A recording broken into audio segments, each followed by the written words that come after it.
Greetings, travelers. Today I wanted to talk to you a little bit about the different fishing baits. I've gone through a lot of the items in the game, as I had previously made a lot of the recipes, and I just happened to save some of each of those. Thought I'd test them out.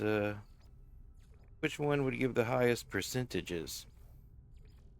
I was hoping for a clear-cut number, but apparently it's not going to be as clear-cut as I thought. The baits appear to be divided up among several different categories. They started you with several bait recipes when you bought the fishing rig or completed the that part of the expedition. And if we look at some of these baits, the daytime bait gives a rarity bonus of 24% and a catch size improvement of 2%. And you'll notice that it attracts fish during the daytime. That's not that great of a bonus. I'm pretty sure we could do better. If we look at the nighttime bait, it's about the same. 24% rarity increase, 2% size improvement, and it attracts nocturnal fish. There's also the storm bait that they give, the magik lure. 24% rarity, 2% size, and attracts storm-loving fish. Probably the best bait they gave you to begin with was the dangling orb. It has a rarity improvement of 24%, 2%. Oh, I'm sorry, that's not the. That's not the. It's the exotic lure was the best bait. That it's got a rarity improvement of 64% and a size improvement of 2%, with no specific type of fish that it catches: daytime, nighttime, storm. That's pretty good. But show you what I found. For the universal bait, I'm using a Seeping Pie. It grants a 66% rarity increase and a 24% size improvement. So it's, on paper, it's hands down better than the BIONIC LURE. And then we move on to the other categories. If we go to the daytime bait, I'm using Icey Marrow. Icey Marrow gives me a 76% rarity increase with a 36% size increase, and it attracts daytime fish just like the dangling orb does. For the nighttime fish, I've been using caramel ice cream. 76% rarity improvement, 39% size, attracts nocturnal fish. And the storm, I've been using the cheese and flesh too. 74% rarity increase, 27% size increase, and it attracts storm-loving fish. And that's it for rarity. All those beat the rarity of these and the size increase hands down. But as I was going through them, just in case it became important later, I also kept track of the size, the maximum size increases.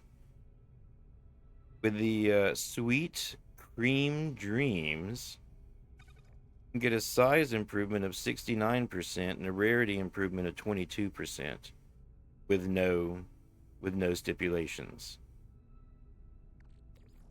And then if we move into the sun, a Starpollen Surprise will give us a size improvement of 76% and the rarity improvement of 39%, and it attracts daytime fish.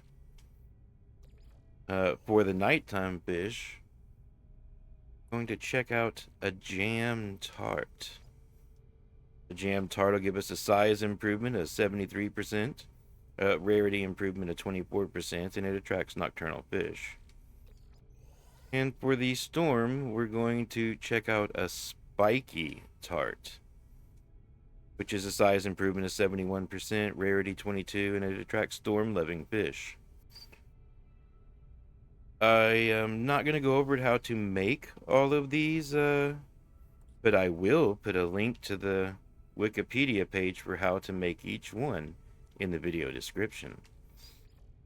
I played the entire expedition just using Seeping Pies and was able to catch a large amount of the fish. I've tried every fish as bait that I've made so far, plus every food item that existed in the game before the Aquarius update. The only thing I have not tried is the remaining 29 fish that I'm missing, and the seafood recipes. I have not made any of the seafood recipes. So in theory, it's possible that there is a greater percentage on one of those baits, but I have not started the cooking process of all those fish yet. As for a few tips I have for fishing, a lot of these fish want you to be in specific biomes. If we look at them, we see the first grouping of fish from the tiny cuttlefish down to the lunker can be caught in any habitat. That means you have a chance to catch these fish in any biome that you happen to be fishing in. And then once we move into the bioworm, you'll notice that they could be found in toxic and extreme pH environments.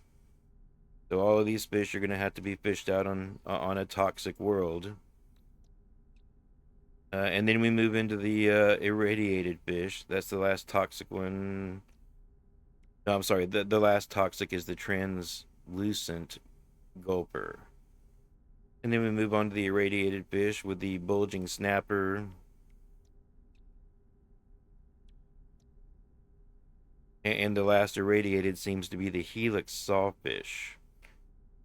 And then we move into high temperature fishes, scorched worlds, starting with the oil fin down to the ancient iron tail. Then we move into the fish that you find in frozen and icy worlds, the ice darter to the nautilla. And then there's a group of fish you'll find on lush, humid, and temperate habitats, paradise worlds, bountiful, near paradise worlds. That starts with a shadow fin and ends somewhere down here. I don't know exactly where that ends. I haven't done a lot of fishing there. But from there we start of the arid and hostile with a fool's gold. And I believe that ends right here with a megalodon. And then we move into the haunted waters. And that starts with the vector fin and ends with a fish I don't have yet, right past the child of Helios. And then you've got your trash items that can be fished up from any world. Some of these worlds are nasty. Like this one right here. 600 degrees outside. This is my arid and hostile fishing spot. It would be terrible to hang out there. So I built a little fishing shanty. I left the bottom open, and as long as the house isn't too big, the game will still recognize it as an enclosed area, allowing us to fish those fish from safety and comfort.